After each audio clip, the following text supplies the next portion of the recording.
اس کتاب کا نام ہے جناب تذکرۃ الرشید. کتاب کا نام کیا ہے جی؟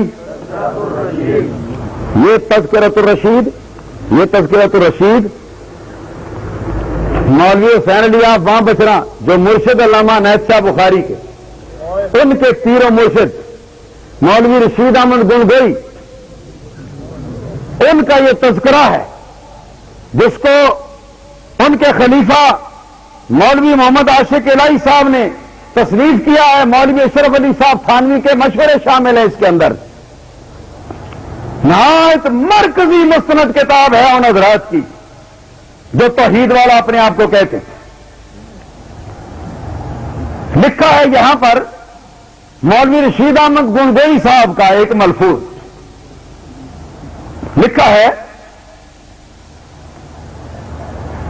کہ مسکرا کر ارشاد فرمایا. کس نے؟ رشید احمد گنگوئی. مسکرا کر ارشاد فرمایا کہ میاں ضامن علی جلال آبادی تو توحید ہی میں غرق تھے. میاں ضامن علی جلال آبادی کس میں؟ یہی توحید ان کی، قاضی دروازے والوں کی، ان کی توحید میں غرق تھے. اور کس توحید میں غرق تھے؟ عبد الرسول. صفحہ نمبر 242 ہے. تذکرۃ الرشید کی جلد دوسری ہے. حوالہ غلط ہو تو 5 لاکھ روپے انعام، نقد انعام.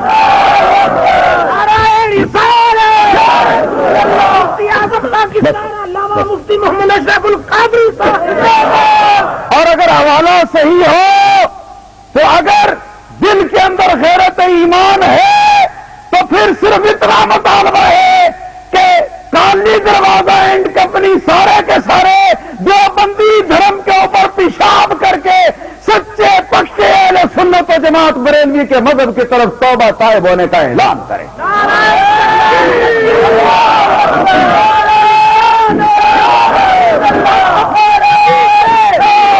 ہم اپنے نبی کے دیوانے، منصور نبی کے دیوانے، رسول نبی کے دیوانے، رسول نبی کے دیوانے. یہ میاں ضامن علی جلال آبادی علماء دیوبند کے بزرگوں میں سے ایک بزرگ تھے اور پیر تھے. آج کل پیروں کا مذاق اڑا کے یہ لوگ اپنی محفلیں سجاتے ہیں. ایسی باتوں سے محفلیں گرم رکھتے ہیں پیروں کا مذاق کر کے. یہ پیر تھے علماء دیوبند کے اکابر میں سے، اور بقول مولوی رشید احمد گنگوئی توحید ہلائی میں غرق تھے. اتنے توحیدیے تھے کہ توحید میں ڈوبے ہوئے تھے.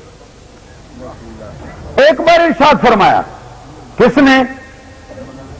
گنگوئی صاحب نے، رشید احمد گنگوئی صاحب نے، کہ ضامن علی جلال آبادی کی، میاں جی ضامن علی جلال آبادی کی، پوری توجہ، جلال آبادی کی سہارنپور میں بہت رنڈیاں مرید تھیں. رنڈیاں کنجریاں، پیشہ ور کنجری بہت ساری مرید تھیں دیوبندیوں کے بزرگ.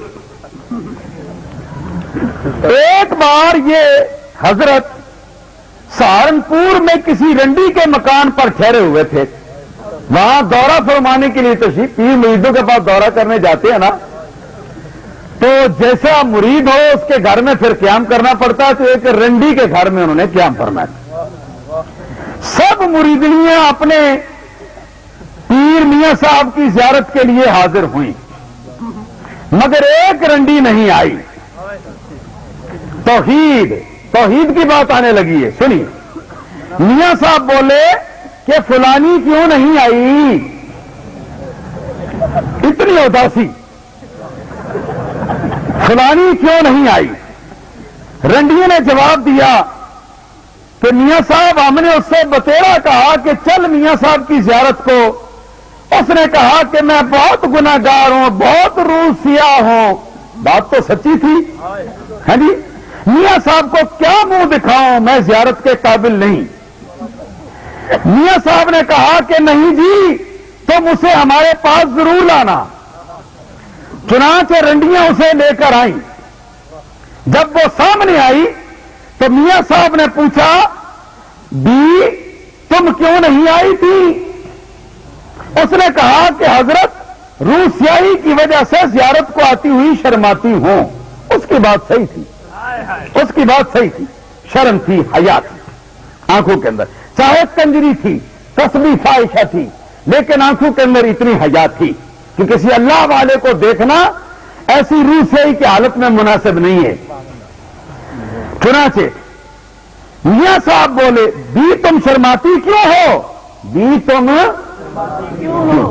کس بات پر؟ روسیائی پر. وہ جو پیشہ کرتی ہے اس پیشے پر شرماتی کیوں؟ آگے سنو. کرنے والا کون اور کرانے والا کون؟ کیا کرنے والا؟ رنڈی کا پیشہ. کرنے والا کون اور کرانے والا کون؟ وہ تو وہی ہے، وہ توحید ہے، وہ توحید ہے. وحدت الوجودیہ. 15 گن 12 گن جو بند 15 گن 12 گن جو بند. نقل کفر نہ باشد. یہ ان کی کتاب میرے سامنے. تو برید خیانت کوئی ثابت کر دے تو 5 لاکھ روپیہ انعام. یہ ان کے بزرگوں کی توحید ہے جی. بنے پھرتے ہیں بڑے توحیدیے، توحید کے چیمپئن. لے جائے اسی توحید کو جہنم میں. معاذ اللہ. دیوبندی پیر نے کیا کہا کہ بھی تم شرماتی کیوں ہو؟ یعنی اپنی روسیائیوں سے، رنڈے پن کے کرتوتوں سے. کرنے والا کون، کرانے والا کون؟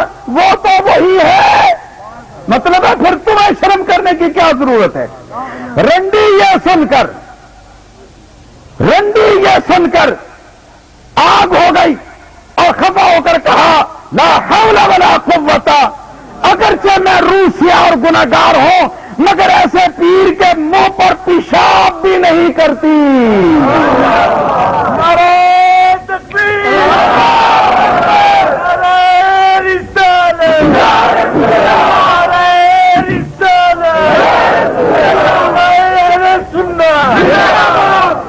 اور میں کہتا ہوں وہ رنڈی بھی زندہ باد.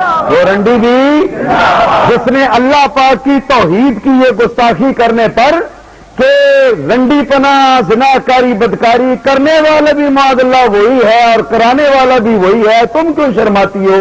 معاذ اللہ ایسی بات کہنے والے پیر کے منہ پر پیشاب کرنا اس نے اپنے پیشاب کی بے ادبی سمجھا. جو بندی پیر کے منہ پر پیشاب کرنا اپنے پیشاب کے لیے بے ادبی کا باعث سمجھا. ان سے تو وہ رنڈی اچھی تھی. یہ ہے جناب والا، یہ توحیدیت.